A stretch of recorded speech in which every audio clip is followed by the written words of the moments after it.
Muchos de ustedes tal vez han pasado años de su vida estudiando, capacitándose, y que ven a su alrededor la condición moral y espiritual en que las almas se encuentran, permanecen inactivos.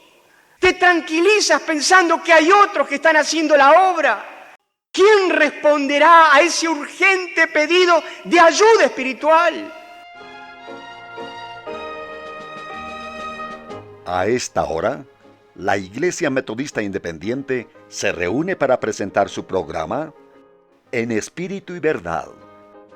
Dios es espíritu, y los que le adoran en espíritu y verdad es necesario que le adoren.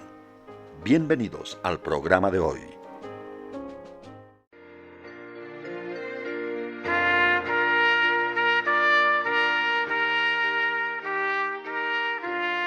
Evangelio de Juan, capítulo 4, verso 35. ¿No decís vosotros, aún faltan 4 meses para que llegue la siega? He aquí os digo, alzad vuestros ojos y mirad los campos, porque ya están blancos para la siega. Pasamos ahora al libro de los Hechos de los Apóstoles, capítulo 16, verso 6. Y atravesando Frigia y la provincia de Galacia, les fue prohibido por el Espíritu Santo hablar la palabra en Asia, y cuando llegaron a Misia intentaron ir a Bitinia, pero el Espíritu no se lo permitió. Y pasando junto a Misia, descendieron a Troas, y se le mostró a Pablo una visión de noche. Un varón macedonio estaba en pie, rogándole y diciendo, pasa a Macedonia y ayúdanos. Cuando vio la visión, enseguida procuramos partir para Macedonia, dando por cierto que Dios nos llamaba para que les anunciésemos el Evangelio. Quiere el Señor agregar su más rica bendición a esta porción de su palabra que hemos terminado de leer. Es evidente, mis hermanos, que el mundo necesita desesperadamente un despertamiento espiritual. Es la única esperanza que resta para la supervivencia de la raza. Frente a todos los problemas que se abaten sobre la humanidad, los creyentes permanecemos extrañamente silenciosos, casi abrumados o abatidos ante la marejada del secularismo. Nunca como ahora el pecado ha llevado a los hombres a su mayor degradación. Casi todos los países son conscientes de lo que Satanás está logrando. Sorprende que en una época donde la educación de los hombres ha llegado a su punto más alto, el pecado abunda en mayor proporción. Esto nos enseña que el pecado no es eliminado con la educación del individuo. Los predicadores del ateísmo y de las diversas y falsas doctrinas ocupan con profusión todos los medios de comunicación. Radio, prensa, televisión son usados con total libertad. Libros, revistas, folletos son distribuidos por millares en todo el mundo. Las sectas satánicas avanzan por todas partes golpeando puerta tras puerta de los hogares. Es impresionante la cantidad de literatura que distribuyen. Su costo es elevadísimo. Sin embargo, no tienen problema para conseguir el dinero. Frente a ellos estamos nosotros, los creyentes, los hermanos, con una rica herencia doctrinal. Somos sobrios en nuestros cultos, somos fieles a la sana doctrina, amamos la palabra de Dios. Nuestro sistema de gobierno es teocrático, es decir, es el Señor el que gobierna a través de hombres equipados y seleccionados para la obra. Sin embargo, cuando comparamos los resultados con los enemigos, nuestro crecimiento es muy lento. En la comparación salimos perdiendo. ¿Por qué? Tenemos institutos bíblicos que funcionan con una apreciable cantidad de estudiantes que se están preparando para servir mejor al Señor. Tenemos una juventud maravillosa. Los enseñadores y evangelistas que hemos tenido y tenemos son de los mejores. Sin embargo, no estamos logrando lo que deseamos. ¿Por qué? Hemos sido llamados a ser sal de la tierra para preservar de mayor corrupción a un mundo en decadencia. Hemos sido llamados a ser luz del mundo para iluminar la oscuridad del pecado, marcando el rumbo a una humanidad que ha perdido su camino. Hemos sido llamados a ser hijos de Dios sin mancha, en medio de una generación maligna y perversa, en medio de la cual resplandecemos como luminares en el mundo. ¿Por qué no somos luz y sal como debemos ser? Porque infinidad de creyentes viven vidas tibias, de frustración y de derrota. Poco o nada es el impacto evangelístico que pueden hacer. Si la mayor necesidad para el mundo es un despertamiento espiritual, la mayor necesidad en el seno de nuestras iglesias es experimentar un avivamiento en la vida de innumerables creyentes. La urgencia del llamado nos hace pensar que el hombre está perdido, a no ser que se arrepienta y crea en Jesucristo. Nos lleva a pensar en las multitudes que parten a la eternidad sin ninguna posibilidad de salvación. Nos hace pensar en la existencia de un infierno y del destino eterno e irreversible de los que no creen. Nos hace pensar que el evangelismo no es un sistema, un calendario, ni siquiera un simple énfasis, sino que es el grito solemne de aquel que se ha encontrado con el autor de la vida y de la luz, y les dice a otros cómo liberarse de las cadenas del pecado y de las tinieblas. ¿Te acuerdas de los días de tu primer amor? Cuando tu corazón ardía con una verdadera pasión por el Señor y por las almas. ¿No hubo en tu vida cristiana una época cuando sentías un genuino interés por dar testimonio del Señor? ¿Te acuerdas la emoción que experimentabas cuando tenías el privilegio de conducir un alma a los pies del Salvador? Las lágrimas de emoción que corrían cuando tenías conocimiento de que alguien era trasladado del reino de las tinieblas al reino de la luz. Y ahora, ¿por qué no siente lo mismo? Es posible que tengas seres queridos que no conocen al Señor y esto no te preocupa en lo más mínimo. Puede ser que estando tú seguro de que vas al cielo y de que seres amados que tal vez comparten la mesa familiar están perdidos, nada te inquieta. Si yo tuviera un ser querido que no conoce a Cristo, ya sea un hijo, la esposa, el padre, la madre, yo no sé si sentiría deseo de comer o de dormir. Pienso que me pasaría las noches orando, intercediendo por él hasta que sea salvo. ¿Cómo no ser de otra manera? Serás salvo tú y tu casa, lo creo, lo quiero para mí. Por eso el avivamiento debe comenzar primero con el pueblo de Dios. No se puede avivar un fuego que se ha apagado. Tiene que haber por lo menos una chispa que al soplarla reencienda el fuego. Pero si esa chispa se ha apagado ya no hay esperanza, hay que empezar un fuego de nuevo.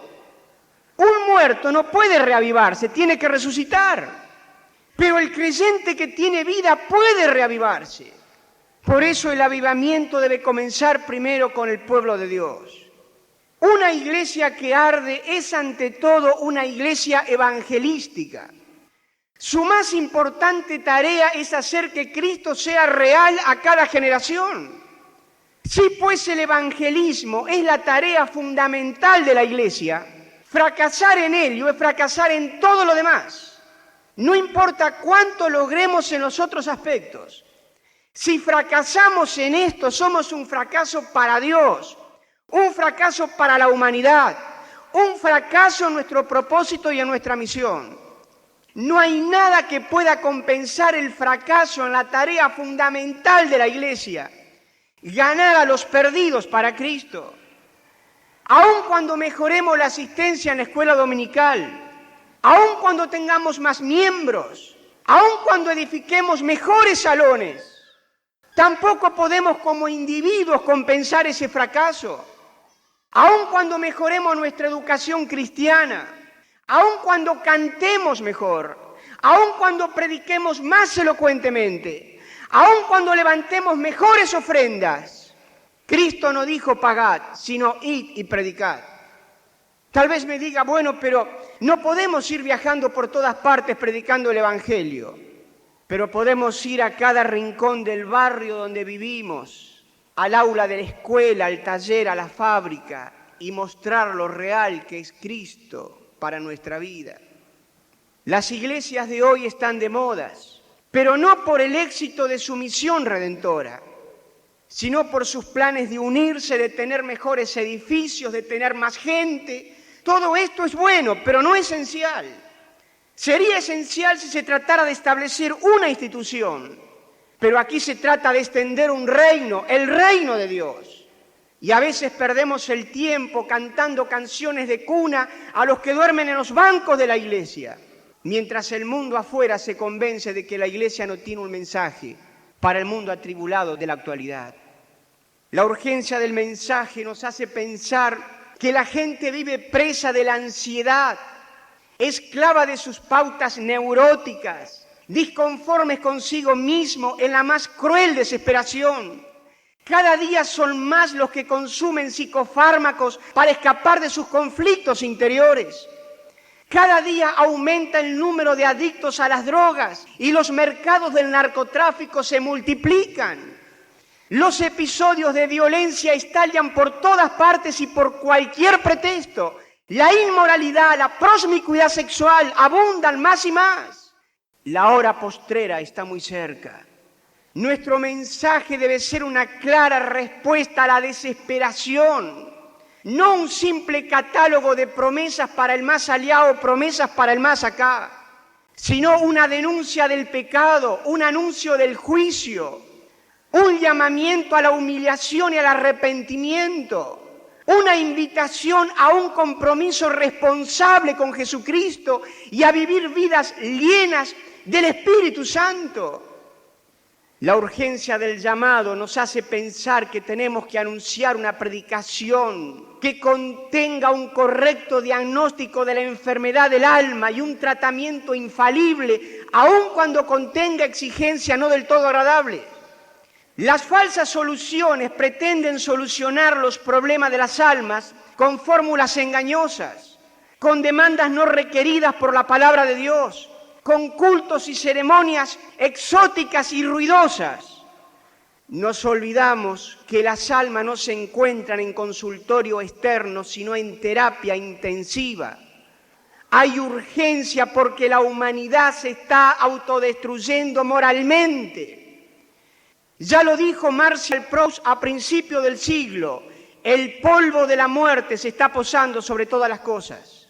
Pero nosotros sabemos que el Espíritu de Dios puede dar vida, produce un fuego interior en el corazón del creyente que lo lleva a proclamar la verdad del Señor.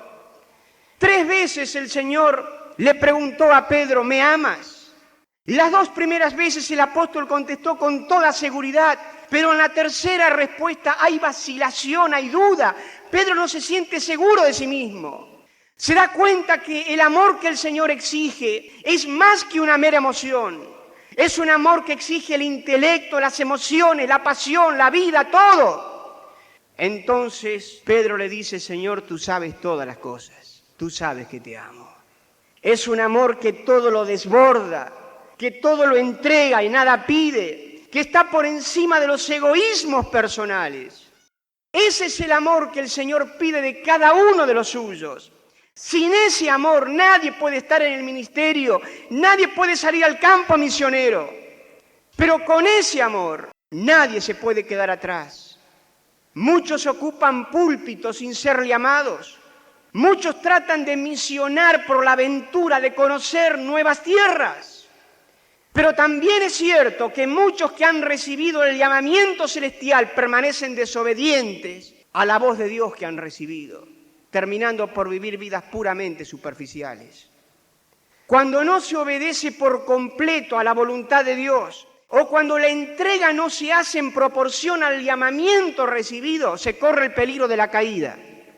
Se comienza como Marcos, siendo causa de conflicto entre 2 grandes hombres de Dios, y se sigue descendiendo en la vida cristiana como Jonás, desde la cubierta del barco a la bodega, de la bodega al mar, del mar al vientre oscuro de un pez. cada vez más y más abajo hasta terminar tragado por el mundo y perdido para Cristo como Demas. Que nadie, sin el llamamiento divino, se atreva a salir a la obra misionera porque será un desgraciado. Pero que nadie con ese llamamiento se quede atrás porque también será un desgraciado. Todos los creyentes han sido llamados por Dios para dar testimonio del Señor.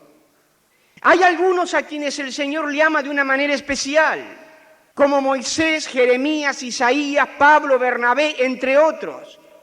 Pero todos los creyentes han sido llamados para predicar el santo y bendito Evangelio. La urgencia del llamado se puede ver en las palabras del Señor que hemos leído. La mies es mucha, los obreros son pocos.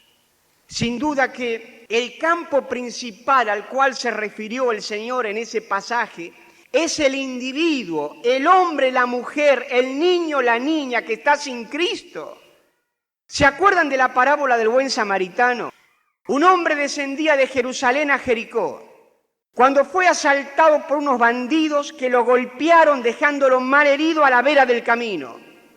Pasó por allí un sacerdote, lo vio y siguió de largo.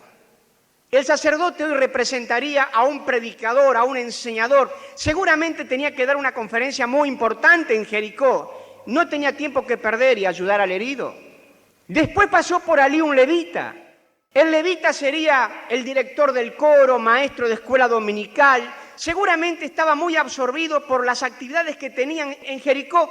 No tenía tiempo para detenerse y ayudar al herido.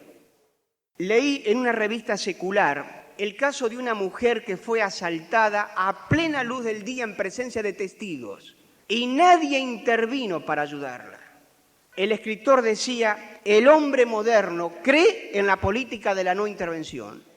Y yo pensé, Dios mío, ¿cuántos de nosotros creemos en la política de la no intervención? Vemos hogares que se están desmoronando, vidas hechas pedazos, almas ansiosas de Cristo, pero seguimos adelante, no queremos intervenir. Pero el Señor habló de un samaritano, un hombre que ni siquiera era religioso. Este vio al herido y se detuvo. Noten ustedes los pasos que dio este hombre. En primer lugar, vio al herido, no su sangre, su ropa desgarrada, vio al hombre en su necesidad. En segundo lugar, tuvo compasión de él. ¿Qué palabra tan extraña es esta? En un mundo donde nos codeamos con tanta gente y tocamos tan pocos corazones. Y en tercer lugar, estuvo dispuesto a ayudarlo. No dijo, cuando llegue a Jericó voy a mandar una ambulancia para que lo lleven. No. Él mismo estuvo dispuesto a involucrarse. Todos nosotros, mis hermanos, vamos en camino por Jericó y hay a nuestro alrededor miles de almas que han sido heridas por el pecado, que necesitan nuestra ayuda. Que Dios perdone nuestra indiferencia, nuestro egoísmo, cuando nos pasamos de largo sin querer intervenir. Hay una piedra que algunos llaman el ópalo de la simpatía. Si viéramos una de estas piedras en el aparador de un joyero, nos preguntaríamos, ¿por qué está allí? Es opaca, sin brillo, sin hermosura, pero cuando la tomamos en la mano, brilla exhibiendo todos los colores del arco iris.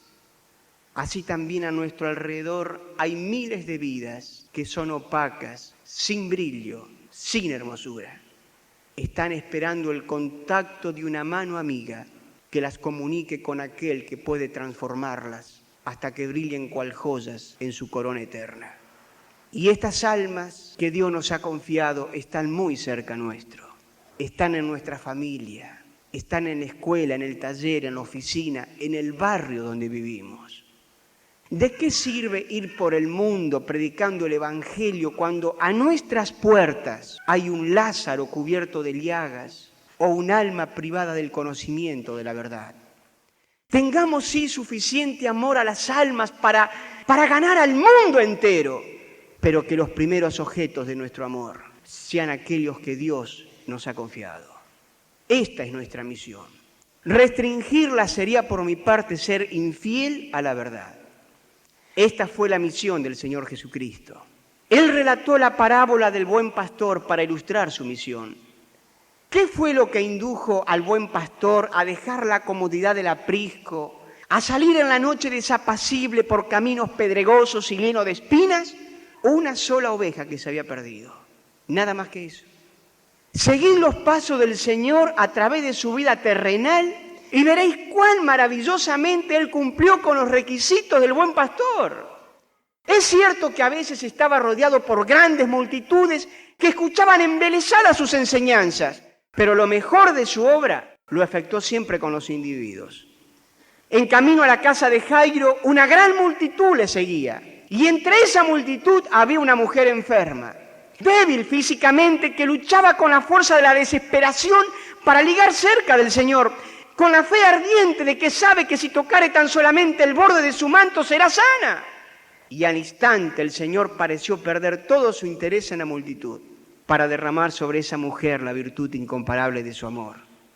Una noche, Nicodemo va al Señor con palabras lisonjeras, tratando de causar buena impresión en él. Pero el Señor no tenía tiempo para ligerezas. Una sola cosa parecía decirle a Nicodemo: el que no naciere de nuevo no puede ver el reino de Dios. Pasando el Señor por Samaria, se detuvo junto a un pozo a descansar, mientras los discípulos iban a la ciudad a comprar alimentos para comer. ¿A descansar dije? No. Se quedó a esperar la oportunidad de ganar un alma. Cuando vino la mujer de Samaria con su cántaro a sacar agua del pozo, Él la condujo al manantial divino y le dio de beber. Y así fue siempre. En todos los momentos y circunstancias de su vida estaba siempre buscando a la oveja perdida, sus oídos atentos al clamor de su necesidad. Aún en la cruz, en medio de dolores inexpresables, Él tuvo tiempo para extender su brazo y ganar un alma más para el paraíso. Ah, mis hermanos, si Él es nuestro Maestro y Señor, por todo concepto su misión debe ser también la nuestra. Esta fue también la misión de los discípulos. Andrés apenas llegó a conocer al Señor, fue a buscar a su hermano Pedro. Felipe apenas llegó a conocer a Cristo, comenzó a hacer planes para la salvación de Natanael. Cuando después de Pentecostés los discípulos salieron a dar testimonio del Señor, ese contacto de corazón a corazón fue el medio que utilizaron para cumplir con el mandamiento de predicar a toda criatura. Acordaos de Felipe el evangelista, predicando en Samaria a multitudes, muchos gentiles tomaban decisión por Cristo y de repente el Espíritu lo toma y lo lleva al desierto. ¿A qué va al desierto? ¿Por qué va tan deprisa? Su intención es alcanzar ese magnífico carro para llevar el Evangelio al único pasajero que lleva. Es una tarea urgente, pues tal vez nunca se vuelva a presentar una oportunidad como esa. Pero Felipe fue, el Evangelio fue predicado y la salvación fue aceptada por el tesorero de la reina de Candace. Mirad a Ananías cuando se dirige a la casa de Judas y pregunta por Saulo de Tarso. ¿A qué ha ido? ¿Ha escuchado la voz quieta y apacible del Espíritu que le ha ordenado llevar el Evangelio a uno de los corazones más endurecidos de aquella generación? Este fue el secreto de aquellos tiempos maravillosos. Los cristianos primitivos no anhelaban predicar sermones elocuentes ni realizar grandes proezas. Se contentaban solamente con ser testigos de aquel que había muerto y resucitado por ellos. El Evangelio de Cristo para ellos era comida y bebida. Se presentaban ante los magistrados, reyes, emperadores, palacios, plazas, parques, donde había un alma ansiosa, un corazón necesitado de Cristo. ¿Os maravillan los resultados? El Señor añadía cada día a la iglesia los que habían de ser salvos. Ha habido tiempos de refrigerio en la historia de la iglesia. Tiempos cuando Dios ha extendido su brazo para salvar, cuando las ventanas de los cielos han sido abiertas. Pero me atrevo a decir que nunca hubo un avivamiento sin que se ponga en práctica este método al cual nos hemos estado refiriendo. 3 son las cosas esenciales para un avivamiento. En primer lugar, abandono de todo pecado. Segundo, oración ferviente y eficaz. Tercero, un fiel testimonio. Estas 3 cosas estuvieron presentes en Pentecostés. 10 días de humillación, de oración, y luego salieron para comunicar el mensaje de Cristo. Imagínense, mis hermanos, lo que sucedería si cada uno de nosotros comenzara el día de mañana en la presencia del Señor, permaneciendo en la cámara secreta hasta que todo pecado haya sido eliminado, todo rencor haya desaparecido, toda raíz de amargura haya sido extirpada y con el fuego de Dios ardiendo en nuestros corazones saliéramos a comunicar el mensaje de Cristo.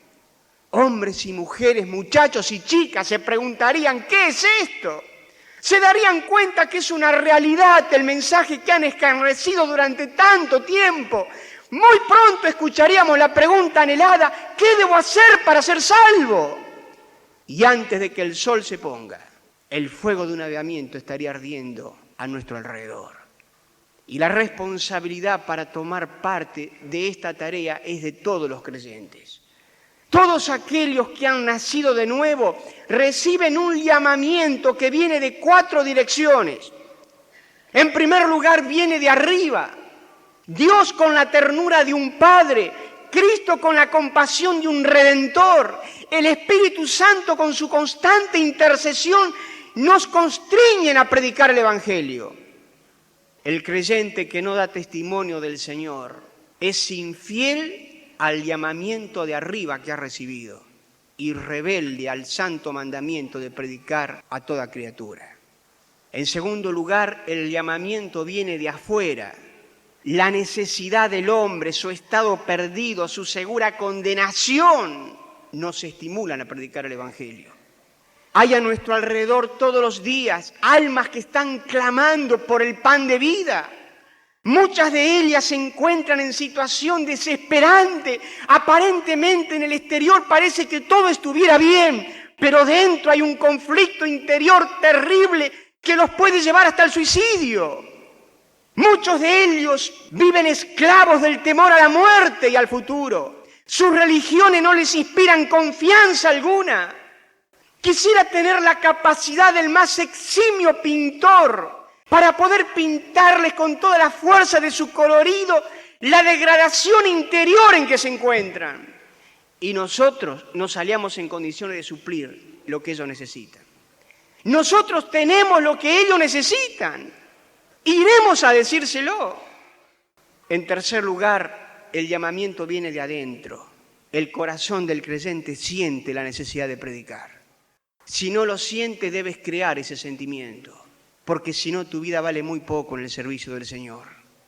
Y en cuarto lugar, el llamamiento viene de los antros infernales. Los condenados en el infierno están clamando para que alguien vaya a la casa de sus familiares y les predique, para que no vengan ellos a ese lugar de tormento. El clamor de los muertos sin Cristo es un desafío, es un reto para que anunciemos el Evangelio. Quizás familiares de los que hoy se encuentran en el Hades viven al lado de tu casa, o donde trabajas, o donde estudias. ¿No sientes el deseo de predicarles el Evangelio? Hay un llamado permanente que resuena desde las tinieblas, pedido de urgente ayuda de los que están hambrientos de paz, de amor, de justicia, de esperanza, de Dios mismo. Pero hay un llamado más imperioso aún, y es el de aquellos que no llaman porque están muertos en delitos y pecados, porque no creen, no esperan, no claman o no tienen voz para hacerlo. Pero el espíritu cristiano sabe que tiene un mensaje, un remedio, la realidad de un Salvador para comunicarles. Esa indiferencia de muerte es peor aún que la de aquellos que sienten su necesidad y claman por ayuda. Pero detrás del llamado de los hombres está el llamado de Dios. Pablo y sus compañeros así lo sintieron. Cuando el Espíritu Santo le prohíbe a Pablo dirigirse a Bitinia a predicar el Evangelio, van a Troas. Y esa noche Pablo tiene la visión de un varón macedónico del sector asiático del mar Egeo, que le dice: pasa a Macedonia, a Europa, y ayúdanos. Al día siguiente Pablo le comunica a sus compañeros, Timoteo, Silas, Lucas, la visión que había tenido. Y dice: enseguida procuramos partir para Macedonia, dando por cierto de que Dios nos llamaba. El llamado era de los hombres, la voluntad era de Dios. Lo era para que les anunciemos el Evangelio. Era la primera vez en la historia que un barco partía de Troas con una misión tan alta. Antes, ese cruce del mar Egeo había sido efectuado por barcos en son de conquista, Alejandro el Grande, Julio César, etc. Iban hombres ávidos de ganancias, pero ahora por primera vez iban hombres que llevaban a Europa el mensaje del amor y de la paz. Esta es una misión en el mundo, mis hermanos, en la cual bien vale la pena empeñar gran parte de nuestras fuerzas. La claridad, la fuerza con que llega la voz pasa y ayúdanos. Nos hace ver que no es el eco de las palabras del varón macedónico, sino el clamor que de todas partes llega a nuestros oídos como la gran necesidad de obreros en la viña del Señor. Pasa al norte y ayúdanos. Pasa al sur y ayúdanos. Pasa al este, ayúdanos. Pasa al oeste y ayúdanos. Ayúdanos. Ayúdanos. Ayúdanos. ¿No conmueve tu corazón? ¿No comprendes que estamos viviendo ya en la hora 11ª y que la noche de los juicios de Dios sobre este mundo pronto comenzará? Amado hermano, querida hermana, no podemos seguir así. Afina tu oído para prestar atención al llamado. Predispón tu corazón para obedecerlo. Muchos de ustedes tal vez han pasado años de su vida estudiando, capacitándose, y ahora que tienen un caudal importante de conocimientos, de experiencias, de bienes, y que ven a su alrededor la condición moral y espiritual en que las almas se encuentran, permanecen inactivos. Te tranquilizas pensando que hay otros que están haciendo la obra, que todavía hay cosas que atender antes de prestar atención al llamado de los hombres y a la voluntad de Dios. Ayúdanos. ¿Quién responderá a ese urgente pedido de ayuda espiritual? Tal vez me estoy dirigiendo a jóvenes que están estudiando, preparándose, pero quizás sus ideales no han sido colocar primeramente su preparación y su vida en las manos del Señor. Tal vez para eso el Señor me ha invitado a ocupar la plataforma en esta noche, para llamarles a la reflexión, para invitarles a orar, a buscar la voluntad de Dios. Él te dará un curso más glorioso a tus dones, a tus capacidades, a tu vida. No digas, esto está bien para fulano de tal. No, esto es para ti y también para mí. ¿Se imaginan ustedes lo que sucedería si cada uno de nosotros tomáramos conciencia de la responsabilidad que nos incumbe como creyentes? ¿Piensas que tienes que dejar tus estudios, tu trabajo? No, nada de eso. Gracias a Dios por aquellos que han sido llamados a dejarlo todo y que sin duda han de ser gloriosamente recompensados. Pero el Señor está llamando a obreros que se ocupen de sus cosas, de sus casas, que estudien, que trabajen, que gobiernen bien sus casas, que eduquen a sus hijos, pero que testifiquen, que anuncien el Evangelio. O que podamos comprender, mis hermanos, de que nuestro trabajo para el Señor no es en vano. Y que se pueda decir de ti y de mí lo que Pablo dijo de aquellas mujeres en el capítulo 16 de Romanos. Estas trabajan mucho en el Señor. Este es el momento para actuar. No podemos demorarnos más. El doctor Samuel Johnson usaba un reloj sobre el cual había escrito las palabras de Juan 9:4. La noche viene. Todos los creyentes deberíamos grabar sobre nuestros corazones la gran verdad de la brevedad de nuestra vida. Nadie sabe cuánto tiempo más tiene de vida en este mundo. La muerte puede quitarnos de esta tierra en cualquier momento. El Señor puede venir en cualquier momento. Leí de un reloj de sol que tenía grabado el siguiente mensaje críptico. Es más tarde de lo que piensas. Nosotros los creyentes tenemos nuestro reloj de sol, que es la palabra de Dios. Y de Génesis a Apocalipsis resuena la voz, es más tarde de lo que piensas. Dijo el apóstol Pablo, ya es hora de levantarnos del sueño, porque ahora está más cerca nuestra salvación que cuando creímos. Despojémonos de las obras de las tinieblas y vistámonos las armas de la luz.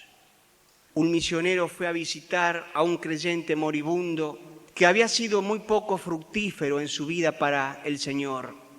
Y el creyente moribundo, pocas horas antes de partir a la eternidad, le dijo: si tuviera fuerzas para hacerlo, proclamaría a gritos la gloria de su nombre.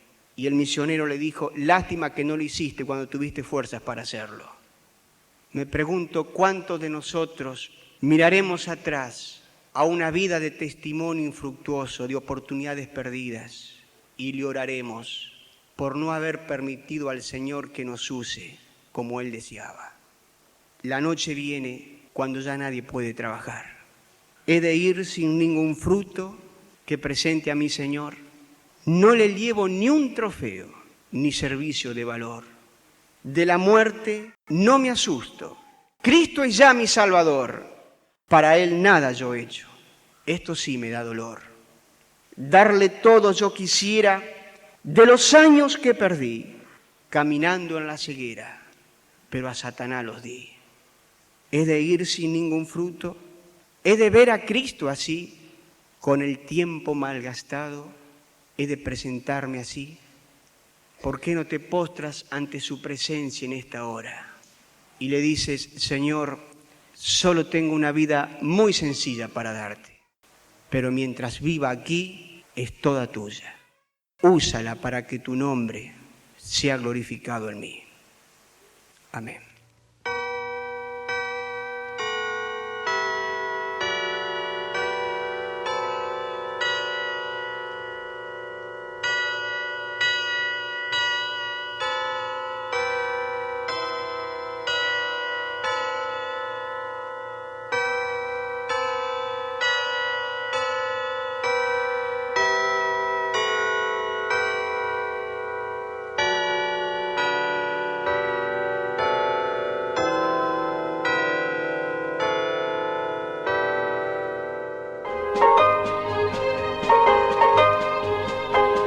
Hasta aquí, la Iglesia Metodista Independiente ha presentado En Espíritu y Verdad. Dios es Espíritu, y los que le adoran en espíritu y verdad es necesario que le adoren. Que el Señor les bendiga.